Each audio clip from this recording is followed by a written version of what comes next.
এই মুহূর্তে এখন আমরা পৌঁছে গেছি প্রায় ধর্মতলার কাছে। আর মিছিলটা শুরু হয়েছিল কলেজ স্কোয়ার থেকে, এখন মিছিলটা পুরো ধর্মতলা পর্যন্ত প্রায় চলে এসছে।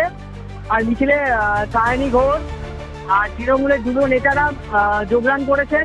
তারা বিজেপির নামে ধিক্কার জানাচ্ছেন। এই রায়ের বিরুদ্ধে তারা সোচ্চার হয়েছেন।